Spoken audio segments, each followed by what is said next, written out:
18 தர்பார். வந்துட்டாயா.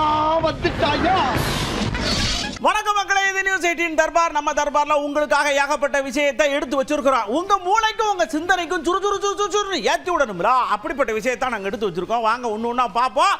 நிகழ்ச்சிக்குள்ள சருன்னு போயிருவோம். முதல்ல சீனுப்பு நம்ம வைசாலி இருக்காங்கல்ல, அந்த செஸ்ஸில் ஜெயிச்சாங்கல்ல, இப்போ அவங்களுக்கு கப்பு கொடுக்க போயிருக்காங்க. அந்த பாப்பா என்ன சொல்லியிருக்குன்னா, இந்த கப்பை எங்கள் அம்மா மூலமாக குடிக்கடா, ரொம்ப பெருமையாக இருக்குன்னு கேட்டவுடனே கொடுத்துருக்காங்க. அம்மா கிட்ட கப்பு வாங்கின சந்தோஷத்தில் பிள்ளைக்கு ரொம்ப பூரிப்பாகி போச்சு. எங்கே இருந்தாலும் நம்ம ஒன்று தாயா.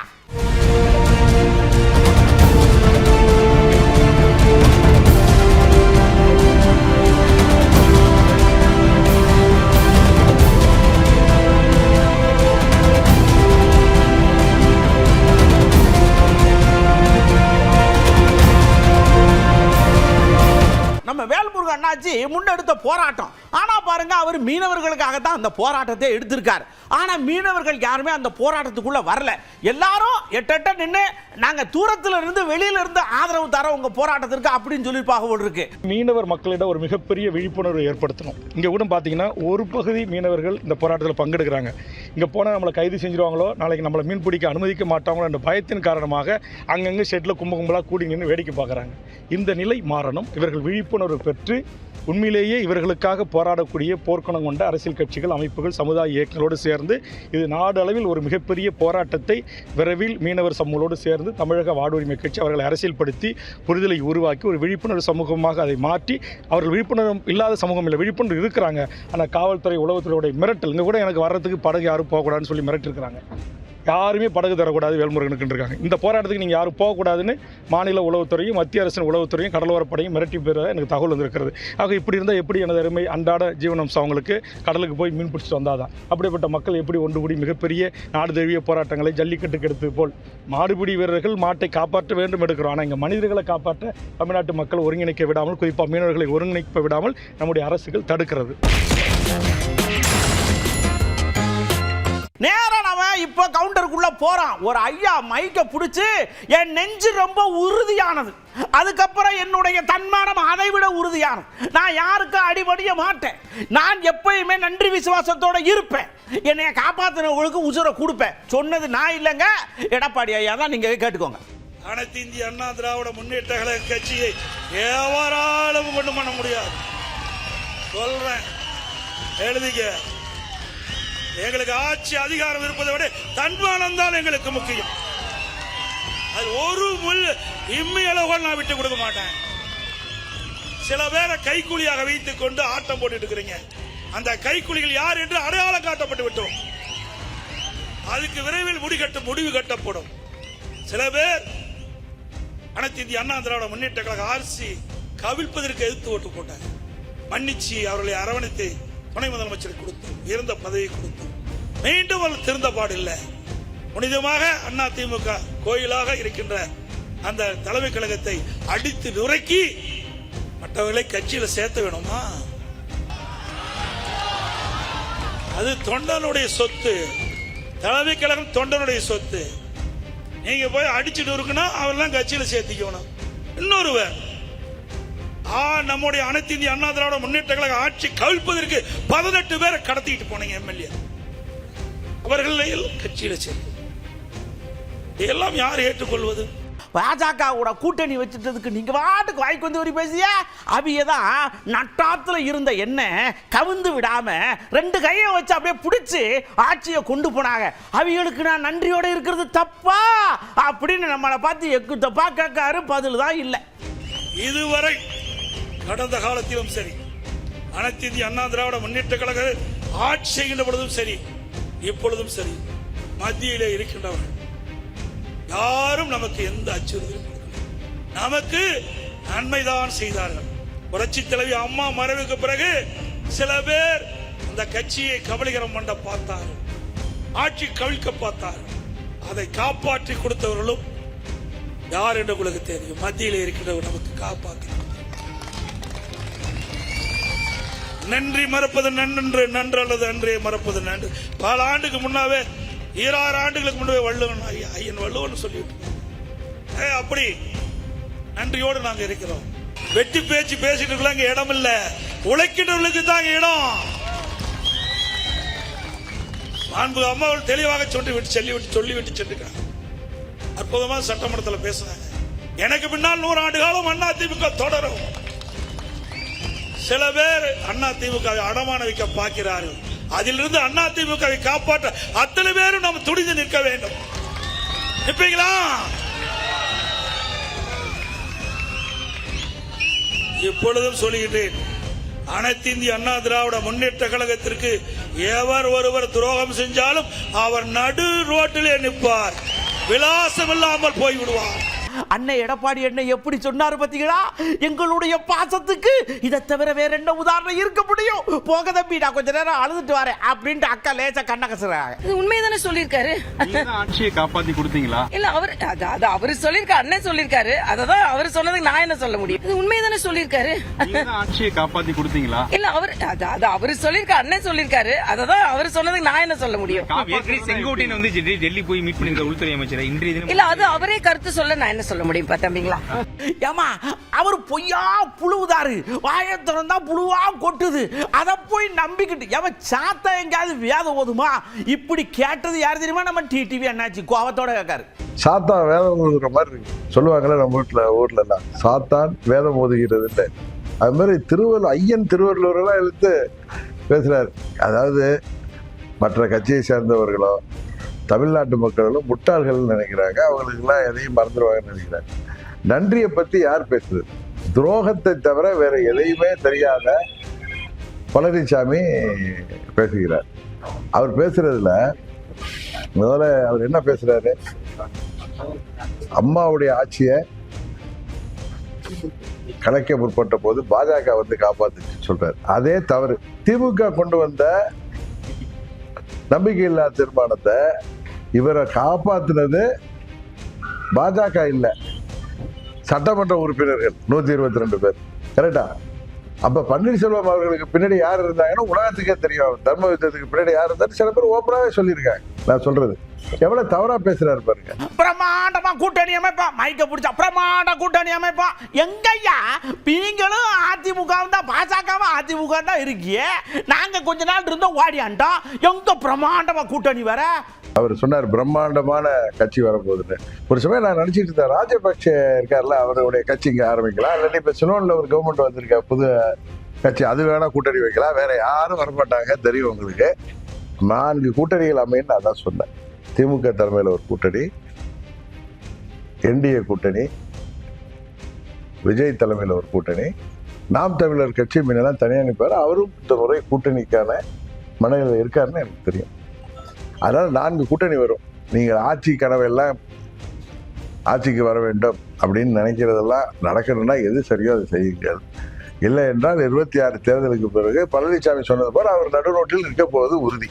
அப்பொழுது இவர்களை எல்லாம் காப்பாற்ற நாங்கள் தான் வரோம். எங்க கட்சியில என்ன சரி பண்ணணும் நீங்க அட்வைஸ் சொல்லுங்க, நான் கேட்டுக்கிறேன். பழனிசாமியோட போகணுங்கிறீங்களா நீங்க அட்வைஸ்? அதுக்கு நாங்க தூக்குமாடி கூட சொல்லிடுவோம் நாங்கெல்லாம். இங்க பாருங்க, எடப்பாடி ஐயா என்ன வேணாலும் சொல்லுவாரு, ஆனா ஜாக்கிரதையா இருங்க அண்ணாச்சி. சடக்குன்னு இந்த பிஜேபி டெலீட் பண்ணி உங்களை தூக்கி எடுத்து குப்புற கவுத்திரும். அப்புறம் நீங்க நட்டாத்துல இல்ல தரையில தான் குப்பிடு விழுகணும்னு எச்சரிக்கை கொடுக்காரு செல்வ பெருந்தக அண்ணாச்சி. இது பொருந்தாத கூட்டணி, ஏற்றுக்கொள்ளாத கூட்டணி, இயற்கைக்கு எதிரான கூட்டணி. நாங்க அப்ப சொன்னோம், இப்ப எல்லாம் நடந்துட்டு இருக்கு. எங்கெல்லாம் பாஜக கூட்டணி வைக்கிறார்களோ அந்த மாநிலத்தில் உள்ள மாநில கட்சிகளை விழுங்குவதும் சிதைப்பதும் வேறறுப்பதும் தான் பாஜகவுக்கு வேலை. இதை சொன்னா அவங்களுக்கு வருத்தமா இருக்கும். கடந்த கால வரலாறுலாம் அவங்க திரும்பி பார்க்கட்டும். சகோதரர் நயினார் நாகேந்திரன் கூட எனக்கு பதில் சொல்லியிருக்காரு, இது மாதிரி காங்கிரஸ் தான் வந்து ஆட்சியை கலைச்சாங்க அப்படின்ட்டு. நாங்க என்ன சொல்றோம், நீங்க என்ன பேசல? நாங்க சொல்றதெல்லாம் நீங்க எங்கெங்க உறவு வைக்கிறீங்களோ உறவாடி கெடுக்கிறீங்க. ஒரு மாநில கட்சியும் விழுங்கிடுறீங்க, ஒரு மாநில சிதைக்கிறீங்க. இப்ப அதிமுக இறங்கிருக்கீங்க. கூட்டணின்னு எடப்பாடி கூட வச்சுட்டு எப்படி நீங்க செங்கோட்டையனை தனியா மீட் பண்ணுவீங்க? நீங்க என்ன சொல்லணும்? அதிமுக என்ற வீட்டுக்கு உரிமையாளர் எடப்பாடி பழனிசாமின்னா அவர்கிட்ட தான் போய் பேசணும். நீங்க வாடகைக்கு வந்திருக்கீங்க கூட்டணி, நீங்க போயிட்டு அங்க பேச முடியுமா? பஞ்சாயத்து வைக்க முடியுமா? தீர்க்க முடியுமா? செங்கோட்டையன் பேசினா உங்களுடைய உட்கட்சி பிரச்சனை, நீங்க எடப்பாடி பழனிசாமி கிட்ட போய் பேசுங்க. நீங்க அதிமுகவில் பொறுப்புல இருக்கீங்க, மாவட்ட பொறுப்புல இருக்கீங்க, மாநில பொறுப்புல இருக்கீங்க, முன்னாள் அமைச்சர் அப்படின்னு அரசியல் நாகரிகத்தை சொல்லணும். அரசியல் நாகரிகமா அமித்ஷா நடந்திருக்கணும். நடந்தாரா அது மாதிரி? இங்க பாருங்க, நாட்டுல ஏகப்பட்ட பஸ் ஓடுது. புதுசா சில பேர் பஸ்ஸை கொண்டு வந்து விடுதாக. மஞ்சள் கலர் அடிச்சு விட்ட வண்டி, பச்சை கலர் அடிச்சு விட்ட வண்டி, ஏகப்பட்டது வருது. ஆனா நாங்க உண்மையிலேயே மகளிருக்காக உதவித்தொகை கொடுத்த ஒரு வண்டியை விட்டுருக்கோம். அந்த வண்டி தாங்க ரேஸ்ல ஜெயிக்கும். நம்புனா நம்புங்க, நம்பாட்டி போங்க, ஆனா நம்பிருங்க அப்படின்னு நம்ம உதயநிதியை சொல்லுதாக. இதுவரை சுய உதவி குழுக்களுக்கான கடன்கள், வங்கி கடன் இணைப்புகள் 1 லட்சம் கோடிக்கும் அதிகமான வங்கி கடன் இணைப்புகளை வழங்கியிருக்கின்றோம். இதையெல்லாம் நம்முடைய முதலமைச்சர் அவர்கள் உங்களுக்கு கொடுக்கக்கூடிய கடன் தொகையாக பார்க்கவில்லை, உங்கள் உழைப்பின் மீது வைத்திருக்கக்கூடிய நம்பிக்கை தொகையாகத்தான் முதலமைச்சர் அவர்கள் பார்க்கிறார். இது பொறுக்காம சில பேர் பல விமர்சனங்கள் செஞ்சுட்டு இருக்கிறாங்க. சமீபத்தில் தொலைக்காட்சியில் நீங்க பார்த்திருப்பீங்க, ஒவ்வொருத்தர் ஒரு கலர் பஸ் எடுத்துக்கிட்டு போயிட்டு இருக்கிறாங்க. ஒருத்தர் பச்சை கலர் பஸ், ஒருத்தர் மஞ்சள் கலர் பஸ். ஆனால் நான் சொல்கிறேன், கடைசியாக எல்லாத்தையும் ஓவர்டேக் பண்ணி ஜெயிக்க போவது பிங்க் பஸ்ஸு தான். மகளிர் நீங்கள் யூஸ் பண்ண போகிற முதலமைச்சருடைய அந்த பஸ்ஸு தான். மற்ற எல்லா பஸ்ஸையும் ஓரம் கட்டிட்டு அதுதான் ஜெயிக்க போகுது. அதாவதுங்க, நமக்குள்ள 1000 பிரச்சனை இருக்கலாம், சண்டை சச்சரவு இருக்கலாம், கொள்கை கருத்து வேறுபாடு இருக்கலாம். ஆனால் நீங்கள் எப்பயுமே ஒன்று போல இருக்கணுங்க. அதை விட்டு சண்டை ஓடாது என்ன அப்படின்னு சொன்னது யார் தெரியுமா? உதயநிதி ஐயா பாமக எம்எல்ஏ கிட்ட சொல்றார். 2 சட்டமன்ற உறுப்பினர்கள், அவர் நம்முடைய இயக்கம் கிடையாது, நம்முடைய கூட்டணி கட்சியோட கிடையாது, இப்போ கிடையாது. சேலம் மேற்கு தொகுதி சட்டமன்ற உறுப்பினர் அண்ணன் அருள் அவர்களும், அண்ணன் சதாசிவம் அவர்களும், சட்டமன்ற உறுப்பினர் அண்ணன் சதாசிவம் அவர்களும் இந்த சேலம் மாவட்டத்திற்கு பல்வேறு திட்டங்களை நம்முடைய அரசு செய்து கொண்டிருக்கிறது, அதற்கு என்னுடைய நன்றி என்று போட்டி போட்டுக்கொண்டு பாராட்டி இருக்கிறார்கள். ஆனால் ஒற்றுமையாக பாராட்டி இருக்கிறார்கள்.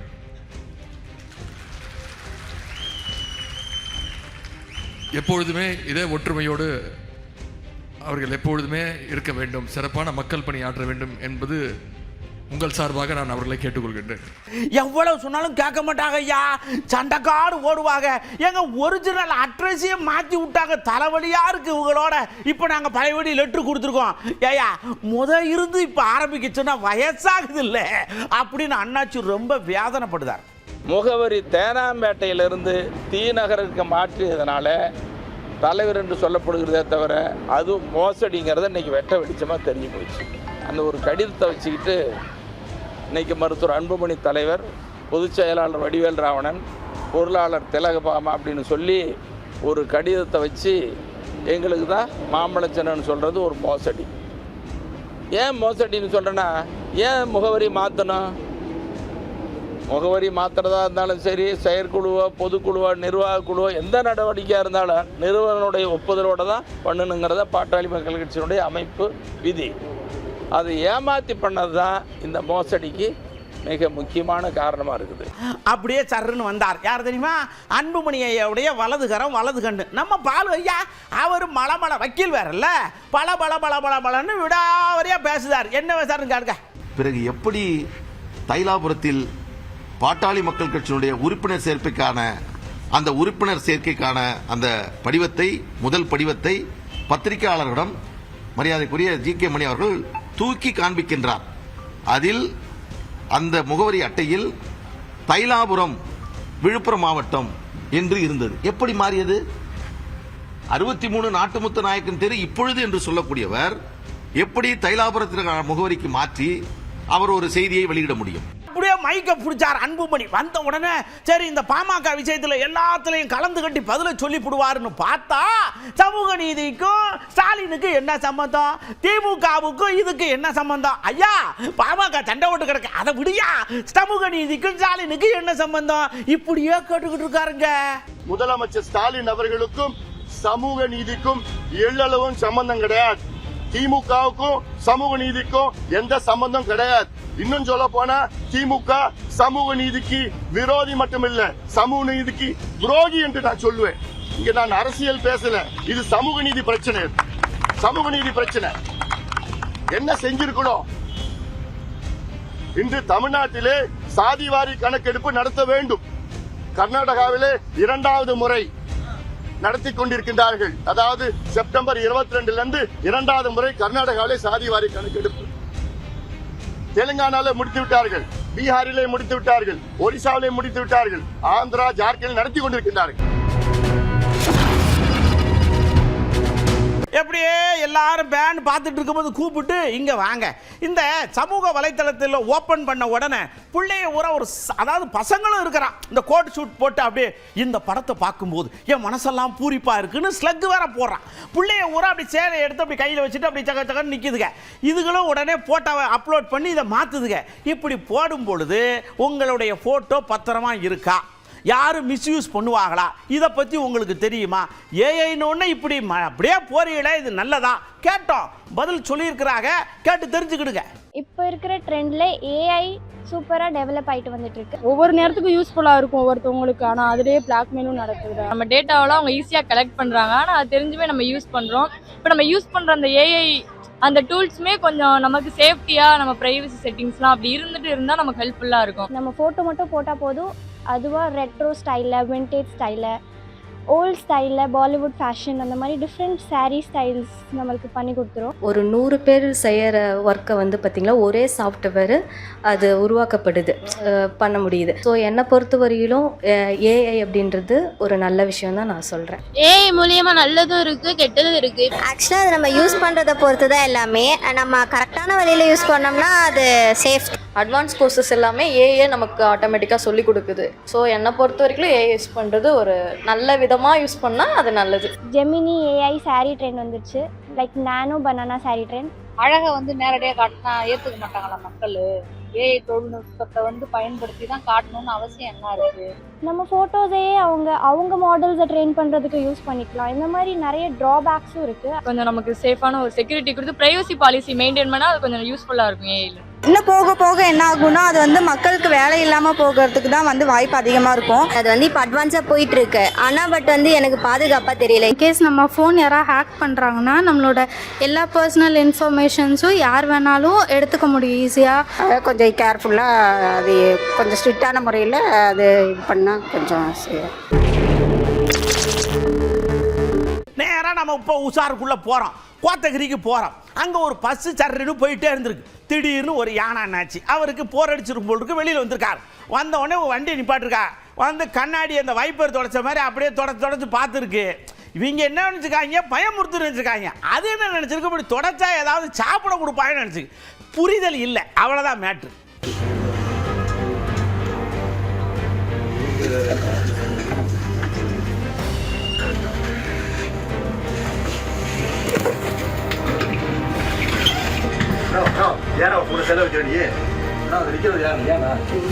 குஜராத் எல்லா இடத்துலையும் முன்னாடி நிற்கிது, எல்லா இடத்துலையும் முன்னணியில் நிற்கிது. ஒரு அம்மா, கர்ப்பிணி அம்மா, குழந்தை வைக்கணும், அவங்க ஆஸ்பத்திரி போனால் ஆம்புலன்ஸ் இல்லை, துளி கட்டி தூக்கிட்டு போயிருக்காங்க. அங்கேயும் அதில் தான் முன்னாடி இருப்பாங்க இருக்கு.